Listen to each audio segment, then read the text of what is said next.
Hello everyone, and welcome to another episode of RiesKitchen. Today we're making my twist on an Italian classic, and we're going to make some mushroom arancini with goat's cheese. It takes a little while to do, but it is well worth it. You will get a bit messy too, but we'll get to that later. So let's get straight into our ingredients, shall we? So first up we have some arborio rice, some vegetable stock, butter and a shallot, some Swiss brown mushrooms, grated parmesan, goat's cheese, eggs, plain flour, gluten-free of course, and breadcrumbs. I'm using a gluten-free panko today. So while my pot is heating up so we can start cooking our rice, I want to spend a minute just talking about the veggie stock.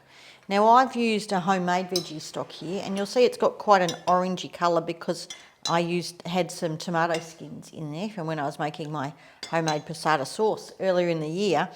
You don't have to use a tomato based one, and you don't even have to use a homemade one, just a good quality stock that you can purchase, or some stock cubes if that's what is available to you. Now when we're making risotto, we are trying to get the starches moved, so I don't wash my rice. I'm going to coat it in the butter and fat once we get to that point, because that helps hold the form of the risotto but still gets us that nice starchy creaminess.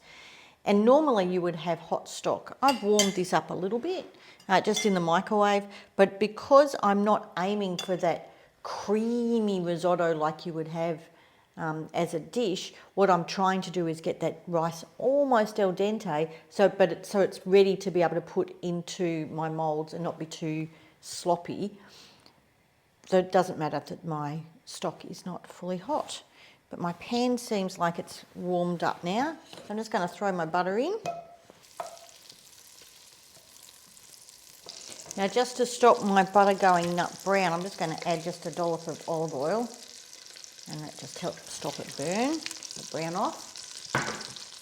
And into that pot I'm now going to put really finely diced shallot. I don't want anything particularly much bigger than my rice in making these. So throw in our shallots,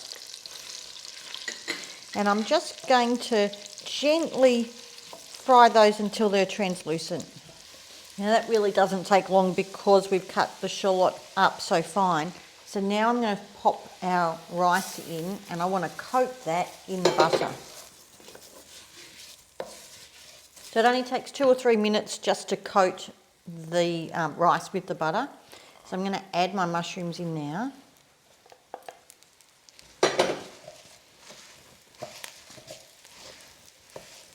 Just stir that through, and I'm going to start adding my stock, just a good dash at a time. This is going to create a lot of steam.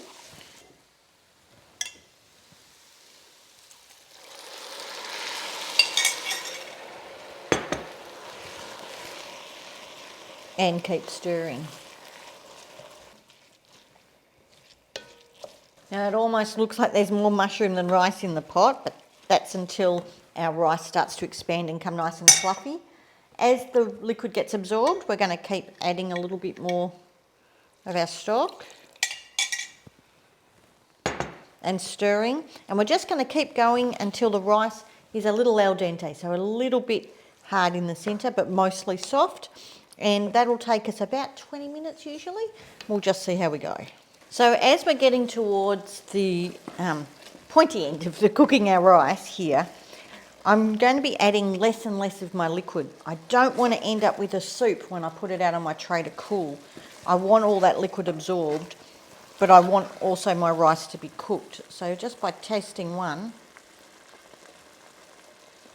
I'm soft on the outside and creamy, but I'm still pretty hard in the middle. So this isn't cooked yet. I need more liquid, but don't go pouring, a cup worth in at a time. We're just going to do a small amount.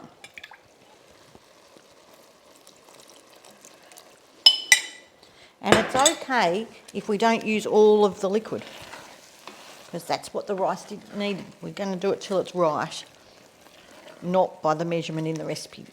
So this is just about there. I can tell it's there because there's no liquid sitting in the pan. As I move my stirrer around, it's staying clumped, so I know I'm going to be able to form the balls. The core of the rice still has a little bit of a nut to it. When you taste it, you're going to go, gee, it needs a bit of salt, but because we're about to add the parmesan, that'll add the salt to it. So I'm going to turn the heat off. And then I'm going to stir through this parmesan.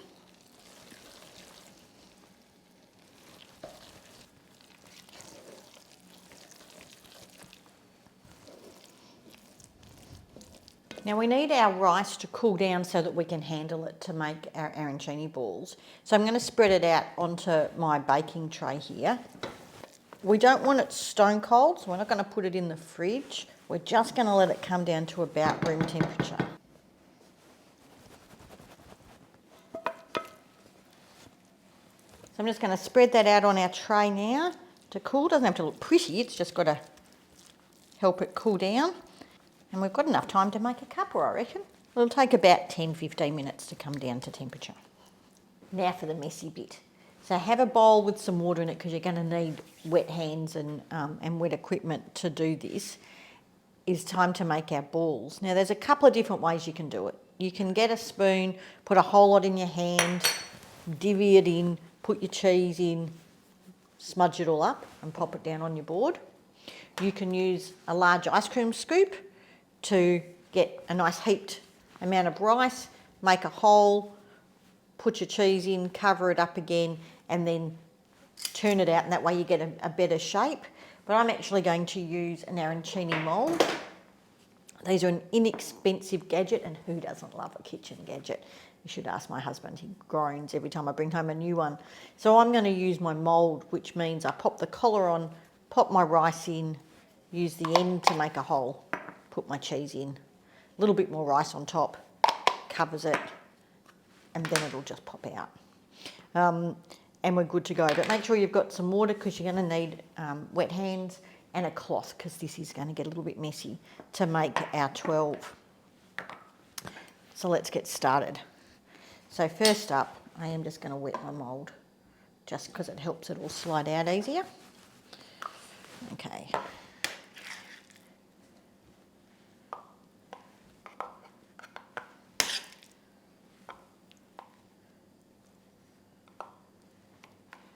So fill my mould up fairly. Don't worry about packing it in too much because that's what the top does.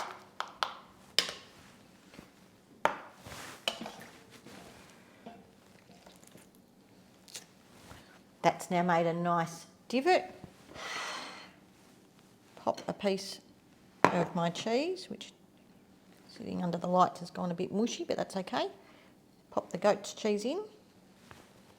Another little bit of rice.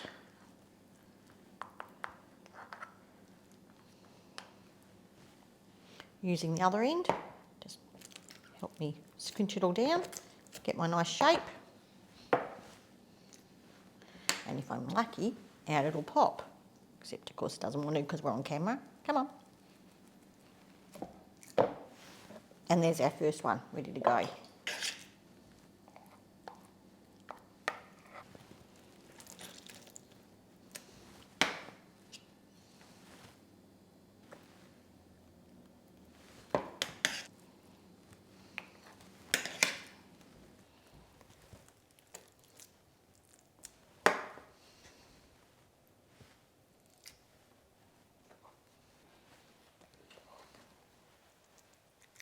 So now we're up to putting the crumbs on. Now normally when we crumb something like a schnitzel, we flour, then egg, then crumb. But a very wise nonna taught me this little trick which I'm going to share with you, which does make it a whole lot easier. So first I've got my eggs and I'm just going to give them a quick whisk. Now I'm going to make a slurry with the eggs. I'm going to add most of that water and then my flour. And whisk it up, and I might need to add the rest of the water. That's a bit too thick, so I'm going to add some more of that water. And this is going to form a nice coating on our balls before we pop them into the crumbs. That's better. So I'm now going to dip each ball into my slurry very gently. Gets a bit goopy. Hold it with a fork. We don't want it a mouthful of egg and flour. Dip those off.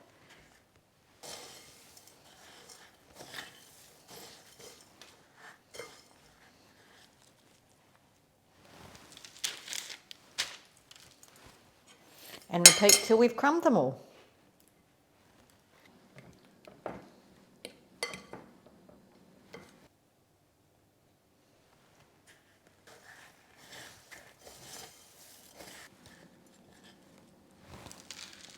So we're up to the last stage, and that's the deep frying.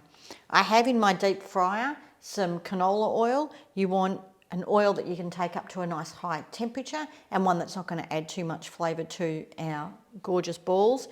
I've heated it up to 190 degrees, and I'm just going to pop the basket in, empty, and I'm going to gently lower in our balls. I don't want it, I'm probably only going to do 2 at a time. And they're going to cook until they're golden, which is about 5 or 6 minutes. So these are looking pretty good. So we'll just let them up to drain for a second. I'm just going to pop them out on some paper and then keep going with the rest. Don't they look fabulous?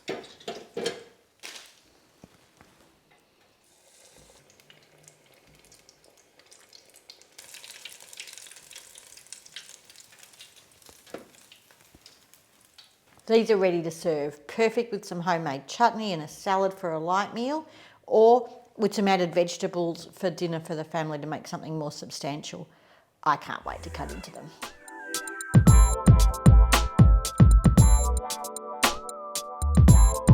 For all the details of today's recipe, don't forget to check out my blog at the link below. But as always, the best bit's in the eating.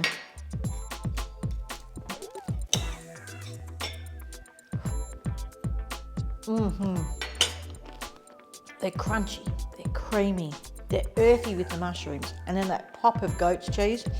These are absolutely amazing. I hope your family love them as much as mine do. Until next time, everybody, ciao.